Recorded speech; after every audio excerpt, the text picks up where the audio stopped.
Halo guys, kembali lagi bersama saya Azu di channel Azu9 Review. Nah, kali ini mari kita lanjutkan alur cerita menjadi seorang Tyrant di dalam game kematian. Dan part ke-17, mari kita mulai. Saat ini, Party S baru saja kembali dari eksplorasi dungeon. Saat masih berada di depan gate, S memuji kinerja mereka semua dan memerintahkannya untuk beristirahat saja pada hari ini. Sebelumnya, dalam eksplorasi kali ini, mereka menghabiskan waktu 1,5 hari. Oleh karena itu, S yakin mereka juga pasti merasa sangat mengantuk sama seperti dirinya. Sehingga S berencana untuk tidur hingga waktu makan malam. Kemudian, ia akan makan hingga merasa sangat kenyang. Barulah setelahnya, ia akan mulai kembali bekerja. Saat terbangun di ruangannya, S merasa sangat terkejut. Rencana yang awalnya bangun pada saat makan malam, tapi ia justru terbangun pada tengah malam. Oleh karenanya, S merasa jika lebih baik saat ini ia mengatur item yang telah ia peroleh kemarin. Saat memeriksa semua item itu satu persatu, ia menemukan sebuah Blue Fire Torch yang ia dapatkan saat menyelesaikan area kedua. Menariknya, obor itu tidak akan pernah bisa dipadamkan apapun yang terjadi. Meskipun hanya itu manfaatnya, tapi item tersebut akan sangat berguna melihat kondisi dungeon yang selalu gelap. Selanjutnya, S menemukan sesuatu yang sangat ia sukai, di mana ia mendapatkan sebuah Summoning Scroll. Dengan scroll tersebut, ia dapat memanggil Giant Steam Engine Golem yang merupakan boss monster. Meskipun itu adalah item sekali pakai, akan tetapi jika digunakan pada saat yang tepat, maka akan menjadi sesuatu yang sangat berguna. Di mana ia akan bisa menjadikan golem raksasa yang ia temukan saat free exploration sebagai pelayannya. Seketika sebuah notifikasi Windows muncul dan menanyakan apakah S akan menggunakan Summoning Scroll itu saat ini. Tanpa menunggu lama, S segera menyetujuinya. Dengan begitu, S mendapatkan sebuah skill yang dapat mensummon golem raksasa. Menurutnya, saat ini dirinya akan menyimpan terlebih dahulu skill tersebut. Dan di kemudian hari, ia akan bisa menggunakan skill tersebut sebagai kartu as andalannya dalam kondisi darurat. Setelah mengatur semua item yang baru saja ia dapatkan, S merasa kesal karena perutnya tidak berhenti keroncongan. Dengan begitu, ia memutuskan untuk keluar kamar dan menuju ke dapur. Ketika tiba di area dapur, ia segera dikejutkan karena melihat dua orang yang tengah memakan semua yang ada di dapur. Ternyata, dua orang itu adalah Lucas dan juga Evangeline yang juga kelaparan. Melihat kedatangan S, Evangeline berkata jika dirinya ke dapur karena merasa sangat kelaparan. Tapi nyatanya, Pak Tua Lucas telah ada di sana terlebih dahulu.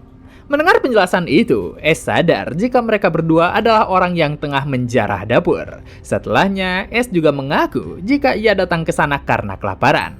Oleh karenanya, ia segera bertanya kepada mereka, apakah ada sesuatu yang bisa dimakannya? Akan tetapi, mereka berkata jika di sana hanya tersisa bahan mentah, karena yang lainnya telah habis mereka makan. Mengetahui jika mereka berdua masih sangat lapar, S memerintahkan mereka untuk duduk manis menunggu di meja makan. Sedangkan dirinya akan memasak sesuatu yang sederhana untuk mereka nikmati bersama nantinya. Mendengar pernyataan itu, Lucas merasa sangat terkejut karena S bisa masak. Sedangkan Evangeline, ia langsung bertanya, kenapa seorang bangsawan seperti dirinya ingin memasak sendiri? Mendengar pertanyaan itu, S menjawab jika tidak ada aturan yang melarang seorang bangsawan untuk memasak. Meskipun ada yang melarangnya, mereka semua tetap tidak akan bisa melakukan apapun kepadanya yang merupakan anggota keluarga kekaisaran. Karena dirinya juga merasa sangat lapar, maka ia akan memasak sebisanya. Di dunia sebelumnya, Indomie dengan potongan daun bawang dan sebutir telur merupakan sebuah makanan terenak untuk dimakan di tengah malam. Akan tetapi, di sana ia tidak akan bisa mendapatkan Indomie. Tapi setidaknya di rumah ini terdapat berbagai bahan makanan. Setelah melihat semua bahan makanan yang ada, akhirnya S mendapatkan sebuah ide tentang apa yang bisa ia masak. Selanjutnya, S mulai fokus terhadap apa yang ia kerjakan. Begitu masakannya selesai, ia segera menyajikannya di meja makan untuk Lucas dan juga Evangeline. Melihat makanan itu, mereka berdua memberi nama roti panggang pangeran untuk makanan yang telah S buat. Yang mana itu adalah sebuah roti panggang madu dengan isian telur, daging asap, dan juga sayuran. Meskipun di sana tidak ada saus, mayones, dan mustard, tapi menurut S, rasa dari roti buatannya itu tidaklah buruk.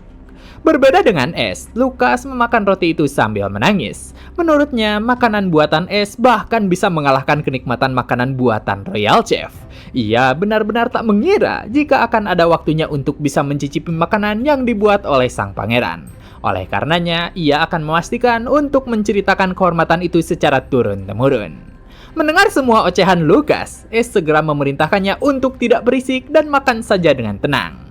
Di sisi lain, Evangeline juga berkata, jika itu memang benar-benar enak. Menurutnya, rasa makanan itu sangat mirip dengan makanan yang ada di festival.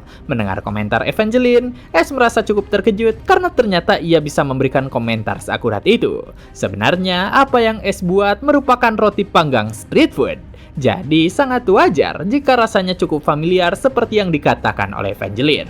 Tapi seketika, ekspresi Evangeline menjadi sedikit murung. Menurutnya, roti itu mengingatkan dirinya kepada masa kecilnya. Pada waktu itu, ia sering mendengar suara dari dapur. Ketika memeriksanya, Evangeline melihat ayahnya yang tengah memakan makanan yang dibuatnya sendiri dengan asal-asalan. Penyerangan monster itu tidak pernah mengenal waktu. Oleh karenanya, ayahnya selalu pulang tengah malam setelah mengalahkan para monster. Karena itulah, ayahnya selalu makan makanan sederhana pada tengah malam hanya demi menghilangkan laparnya. Pada saat itu, ayahnya selalu bertanya, apakah Evangeline mau mencicipi makanan buatannya? Dan karena kenangan lamanya itu, Evangeline menjadi mengingatnya kembali, di mana hampir setiap malamnya, ayahnya selalu membuatkan Evangeline makanan hingga dirinya kekenyangan. Akan tetapi, setiap mereka makan di tengah malam seperti itu, ibunya pasti terbangun dan memarahi ayahnya karena membiarkan dirinya makan pada jam segitu. Dengan apa yang terjadi saat ini, membuatnya teringat dengan apa yang terjadi dahulu. Melihat ekspresi Evangeline yang kembali murung, Es mengingatkan jika pemakaman Earl akan dilaksanakan besok. Karena Crossroad tidak memiliki budaya pemakaman, maka untuk sementara Es lah yang akan memimpin semua prosesi tersebut. Tapi jika Evangeline tidak keberatan, Es memintanya untuk menjadi pemimpin dalam prosesi besok. Akan tetapi Evangeline segera menolaknya. Ia justru menginginkan jika Es lah yang mengurus semuanya. Evangeline mengaku jika dirinya sangat menghormati ayahnya. Menurutnya, ia merupakan orang yang sangat hebat karena bersedia mendedikasikan hidupnya untuk melindungi kota. Akan tetapi, hingga saat ini ia masih belum bisa memaafkan ayahnya tersebut. Kemudian Evangeline bertanya, apakah ayahnya telah menceritakan tentang kematian ibunya? Pada saat itu, ayahnya melindungi kota dan meninggalkan ibunya untuk mati sendirian. Oleh karenanya, Evangeline tidak akan pernah bisa memaafkan keputusan ayahnya. Meskipun begitu, sebenarnya ia sangat bisa memahami keputusan ayahnya, karena melindungi kota merupakan tugas utama bagi Sang Lord.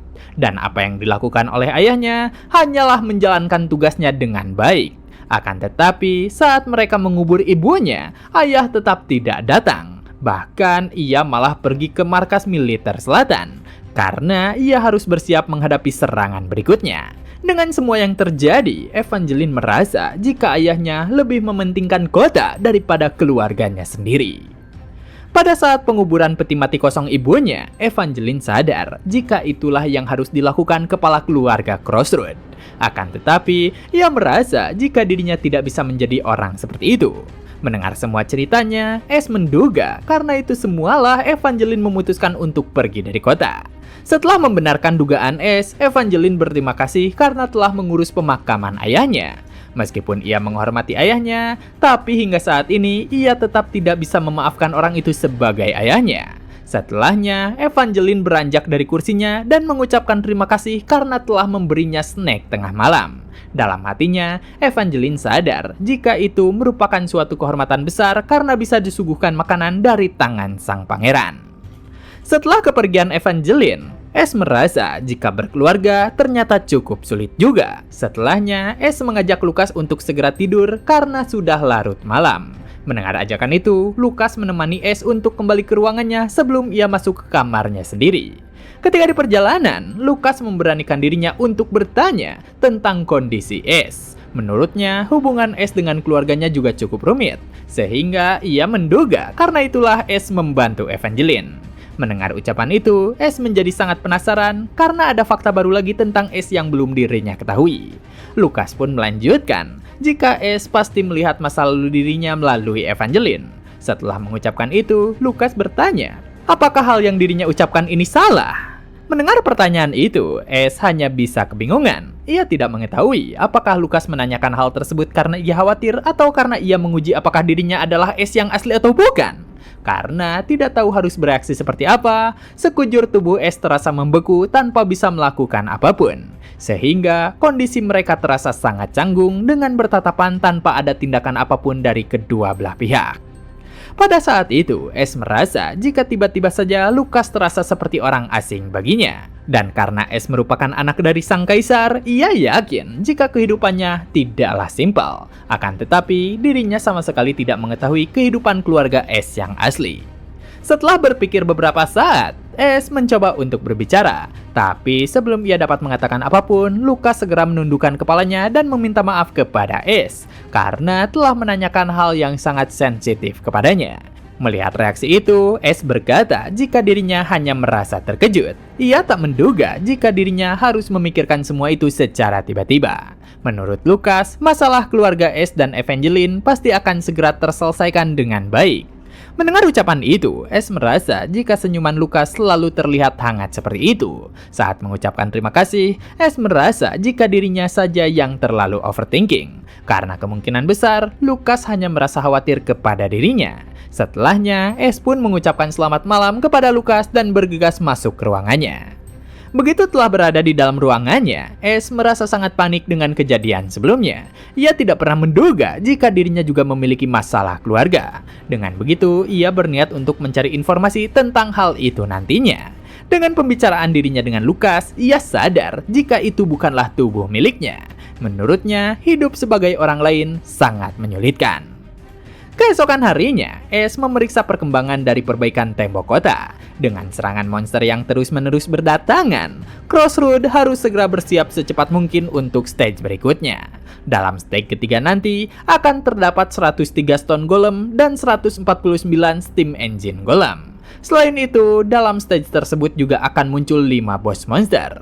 Meskipun jumlahnya tidak banyak, tapi semua golem itu merupakan monster elite. Karena itulah, mereka harus merubah strategi dan mekanisme pertahanan.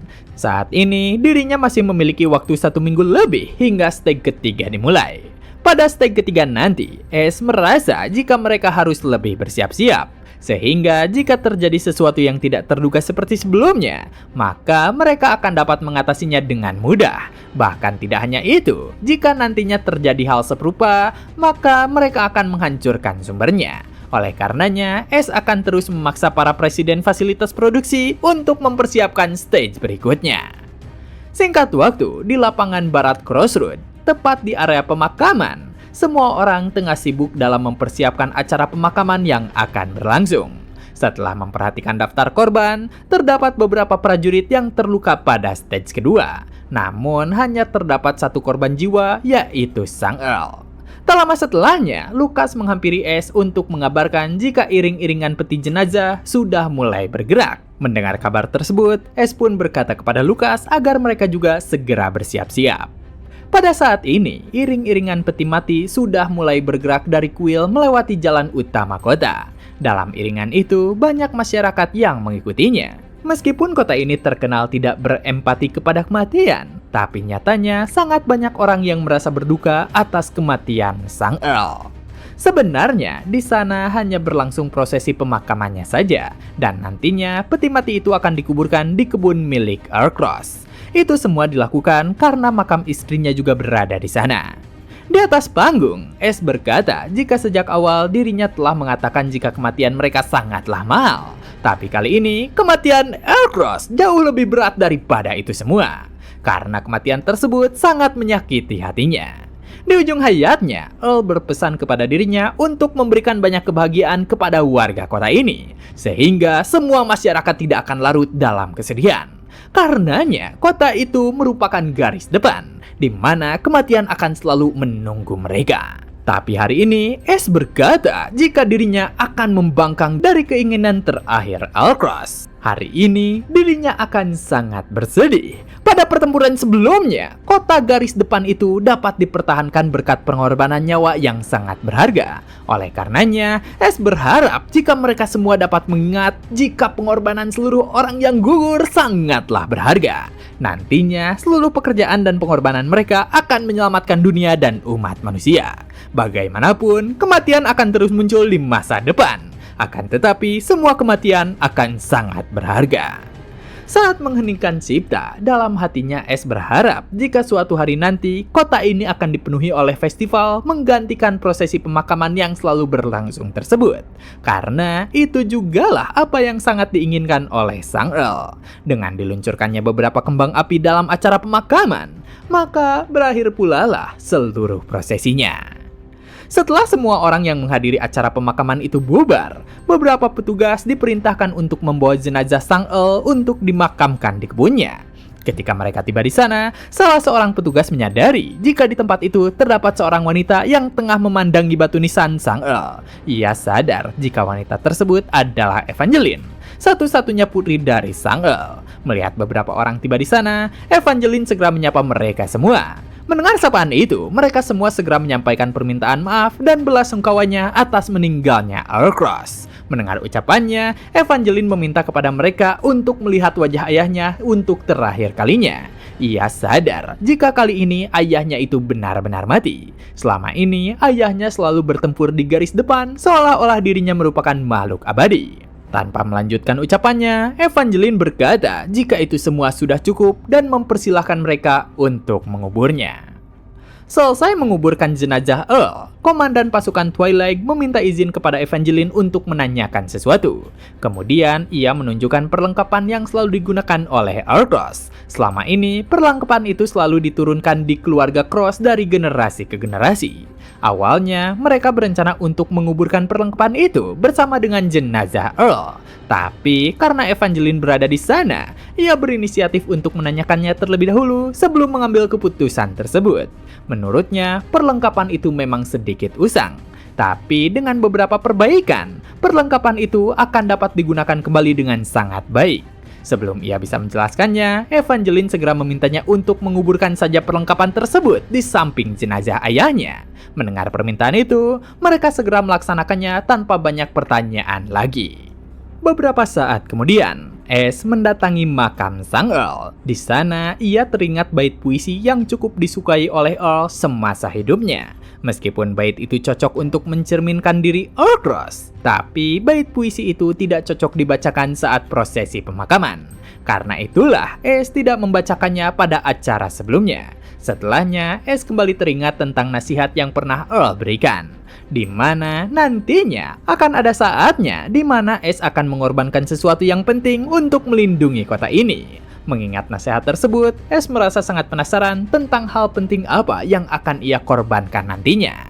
Terlebih lagi, akankah dirinya masih bisa menjadi dirinya sendiri setelah kehilangan sesuatu tersebut? Tiba-tiba, Evangeline menghampirinya dan berkata jika ia tidak mengetahui jika Ace ternyata suka membacakan puisi. Mendengar perkataan itu, Ace menjawab jika dirinya membaca puisi secara diam-diam. Terlebih, kesan dirinya yang diketahui semua orang tidak cocok dengan itu.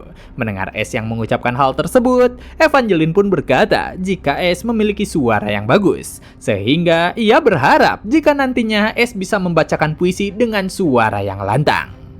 Melihat ekspresi Evangeline saat ini, Ace bertanya apakah Evangeline baik-baik saja setelah melalui semuanya. Menjawab pertanyaan itu, Evangeline berkata jika dirinya baik-baik saja. Terlebih, ia mengetahui jika hal seperti ini pasti akan terjadi cepat atau lambat. Jika saja dirinya direkrut sebagai kenaik di garis depan lainnya, maka dirinya tidak akan bisa kembali ke kota ini lagi.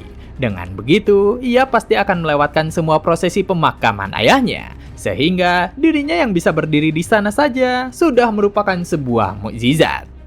Mendengar ucapan itu, Ace menduga jika Evangeline akan pergi ke kota lainnya. Merespon hal tersebut, Evangeline berkata jika tentu saja dirinya tidak mau tinggal di kota ini. Oleh karenanya, ia berniat untuk mengurus semua warisan dan menjual seluruh properti keluarganya sebelum pergi. Sejak awal, Evangeline sudah membulatkan tekadnya tersebut. Itu jugalah alasan dirinya mengubur perlengkapan keluarganya yang telah diwariskan turun-temurun. Sadar jika semuanya memang harus berjalan seperti itu, Ace menawarkan diri untuk membantu Evangeline. Karena mengurus itu semua akan sangat merepotkan bagi remaja sepertinya. Karena itulah ia meminta agar Evangeline memberinya izin membantunya. Mendengar ucapannya, Evangeline merasa cukup terkejut. Karena ia tak menduga jika Ace takkan menghentikan dirinya. Mendengar itu, Ace pun berkata jika selama ini keluarga Cross telah mengabdikan dirinya dan menjalankan tugas mereka dengan sangat baik. Bahkan ia sendiri tidak tahu apakah akan bisa melakukan tugasnya sebaik keluarga Cross. Meski begitu, Ace berjanji akan melakukan apapun semampunya untuk melindungi kota Crossroad. Dengan begitu, Evangeline tidak perlu mengkhawatirkan apapun dan boleh pergi kemanapun yang ia inginkan. Karenanya, Ace akan memastikan jika semua usaha keluarganya itu tidak pernah sia-sia. Dengan apa yang terjadi, Evangeline merasa jika Ace benar-benar berbeda dari semua rumor yang ada. Karena ia awalnya mengira jika Ace dipaksa untuk mengurus kota ini. Awalnya, Evangeline menduga jika Ace akan berusaha keras untuk kembali ke istana. Tapi ia sangat terkejut saat melihat Ace sangat serius dalam menjalankan tugasnya sebagai seorang lord. Mendengar ucapan tersebut, Ace berkata jika seseorang pernah berjanji kepadanya jika ia akan mengabulkan permintaannya jika Ace bisa menjaga kota ini. Karena itulah ia bekerja dengan sangat keras. Dalam hatinya ia sadar jika ia bukanlah seorang saint. Akan tetapi, ia melakukan semua itu untuk memanfaatkan kesempatan demi kepentingan pribadinya sendiri. Ketika tengah memikirkan semua itu, Ace merasa sangat terkejut oleh sesuatu suara yang sangat keras. Mendengar suara itu, Ace sempat mengira jika mereka mendapatkan sebuah serangan. Tapi ternyata itu merupakan suara dari perut Evangeline yang merasa lapar. Ketika Ace masih kebingungan tentang suara perut yang sangat keras seperti petir, Evangeline meminta kepada Ace untuk memberinya makanan. Ia berharap dapat memakan sesuatu seperti yang Ace masak tadi malam. Dengan begitu, Ace pun segera mengajak Evangeline untuk kembali ke rumah dan segera makan. Dan begitulah part kali ini telah selesai. Jangan lupa like jika kalian suka dengan konten yang kami bawakan. Serta terima kasih banyak buat kalian semua yang telah menonton video kali ini. Saya Azu dan sampai jumpa kembali di video berikutnya.